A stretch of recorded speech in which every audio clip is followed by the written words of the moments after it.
बोलिए सच्चे दरबार की जय।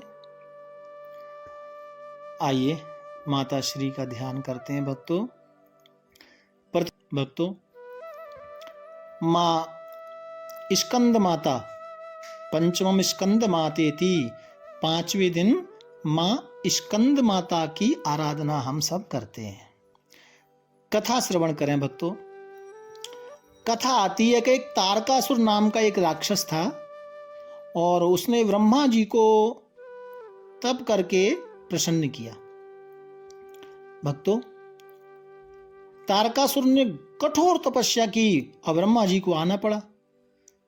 प्रसन्न हुए तो तारकासुर को दर्शन दिया।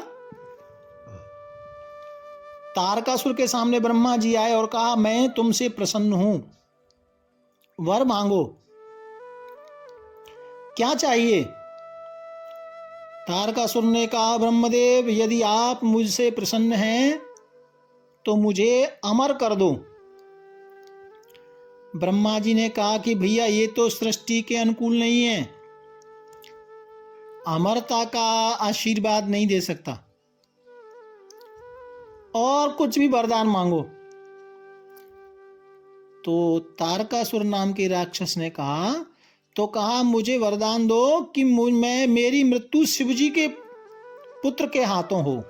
क्योंकि तारकासुर को लगता था कि शिवजी तो शमशानवासी हैं और परम ब्रह्मचारी हैं, औघड़ दानी हैं, तो ब्याह शादी तो कभी अभी हुई नहीं, ना हो आगे होने वाली है। तो जब शादी विवाह नहीं होगा तो पुत्र कहाँ से आएगा? तो ब्रह्मा जी ने कहा, तथास्तु, शिव जी के बालक से ही आपका वध होगा। और ऐसा वरदान प्राप्त किया तारकासुर ने भक्तों।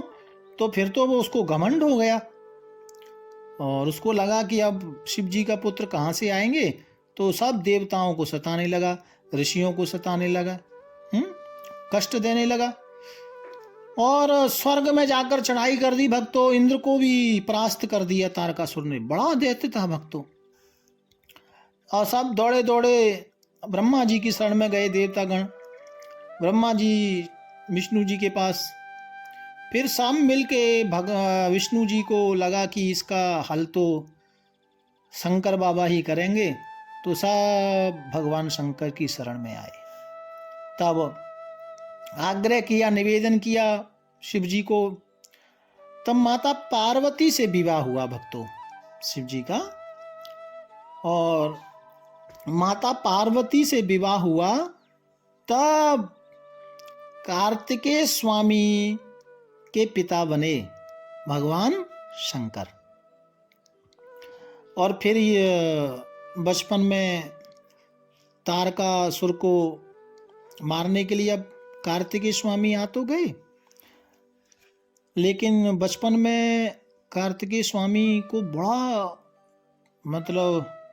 तपस्या करनी पड़ी। भक्ति से, तप से, कष्टों से कार्तिकेय स्वामी को तैयार किया तारकासुर को मारने के लिए भक्तों। और आपको एक बात बताऊं,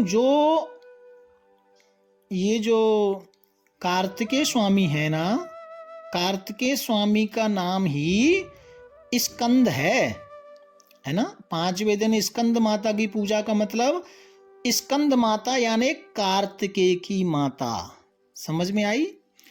तो बाद में कार्तिकेय स्वामी जी ने तारकासुर का वध किया। तो आज स्कंद माता यानी कार्तिकेय की माँ का दिन है।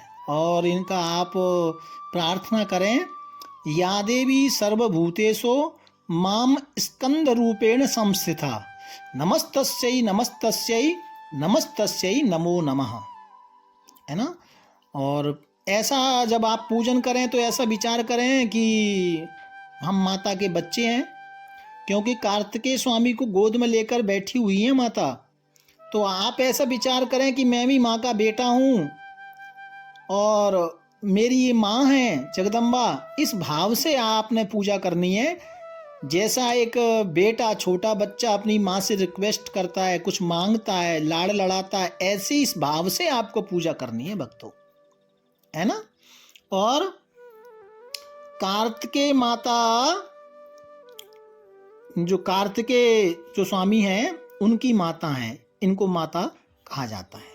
ये कैसी हैं? बोले 4 भुजा हैं इनकी, कमल पुष्प पर बैठती हैं भक्तों, इसलिए एक नाम पद्मासना देवी भी है।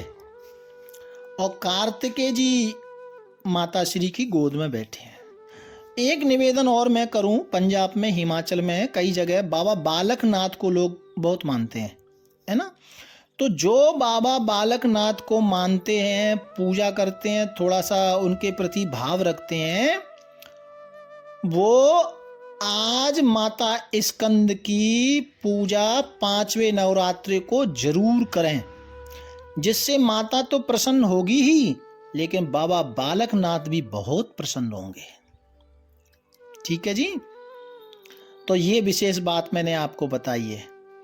और विशुद्ध चक्र में, चक्र से संबंधित माता रखती हैं, इसलिए विशुद्ध चक्र का योग के द्वारा तो वो ध्यान करें।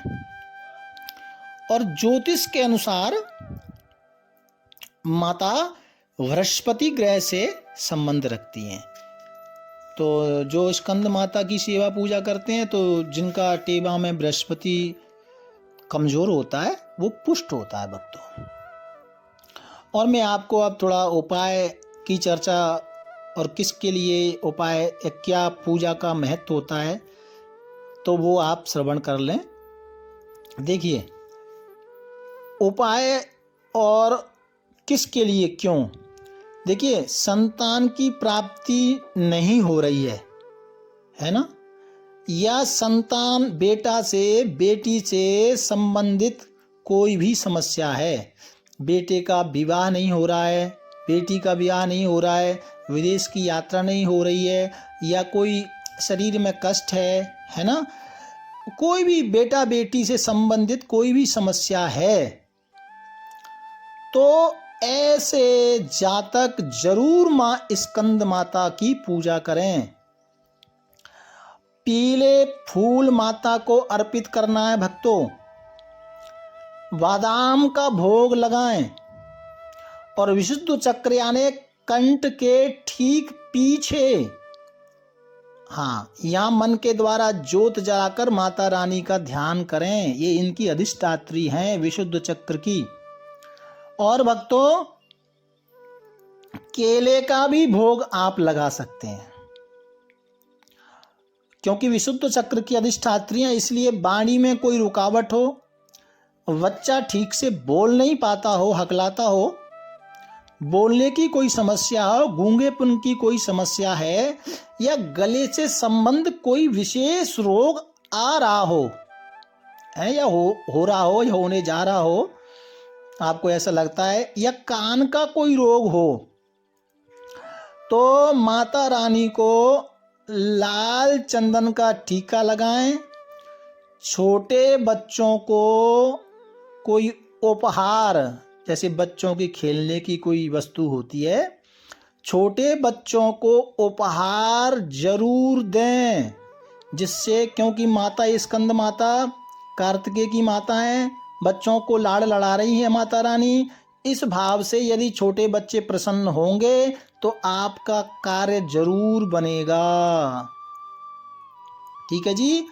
और मंत्र जाप करना है, ओम ऐं स्कंद देव्यै नमः, ऐं स्कंद देव्यै नमः, ऐसा इस मंत्र का जाप करें जितना आप कर सकते हैं, 10 बार, 20 बार, या 1 मिनट, 2 मिनट, 10 मिनट, या 108 बार, ये आपने जरूर करना है। ठीक है जी।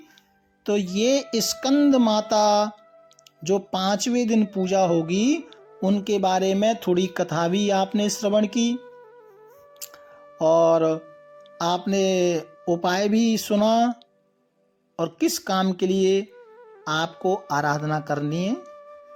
ठीक है ना, मातृत्व शक्ति है ये, तो स्कंद माता को आप प्रसन्न करें, आपके बच्चों का कोई भी कार्य किसी भी तरह का रुका होगा जरूर बनेगा। मेरा निवेदन ये है कि मैं जो आपको रोज रोज ये उपाय बता रहा हूँ ना, ये जो भी काम करना है एकदम 100% भाव से करना है ना। नहीं तो आप सोचेंगे गुरुजी हमने ये उपाय तो किए लेकिन साडा काम नहीं हुआ। काम होगा कैसे? तुसी उपाय ना तो मन से कर रहे हो, ना मन से ध्यान कर रहे हो, खाली फॉर्मेलिटी कर रहे हो, इससे काम नहीं होगा। ऐसे तो मेरे जैसे गुरु कितने बता रहे हैं और लोग कर भी रहे हैं और कुछ हो नहीं रहा। इसलिए एकदम रोजाना, जैसे बच्चा रो करके अपना मुंह लाल कर लेता है ना, ये विशेष बात है, एकदम अत्रत्र भाव से, हाँ, जो माता का दिल हिल जाए। छोटा, आपने देखा ना, छोटा बच्चा जब रोता है तो माँ ने एक बार सुनती नहीं, वो बेडरूम में रो रहा है, माँ किचन में है, नहीं सुनती। दूसरे बार रोता है छोटा बच्चा, तीसरी बार, लेकिन जब बच्चा रोता ही है तो माँ को गैस बंद करके किचन से, रसोई से बच्चे के पास आना पड़ता है। इसलिए थोड़ा ये जो भी काम करना है ना, दिल से करोगे अवश्य काम बनेगा, ऐसा मेरा मानना है। भाव प्यार से जय माता दी। कल माता कात्यायनी, षष्ठम कात्यायनी तिचा विषय चर्चा करेंगे। आप सभी के लिए बहुत बहुत प्यार से जय माता दी।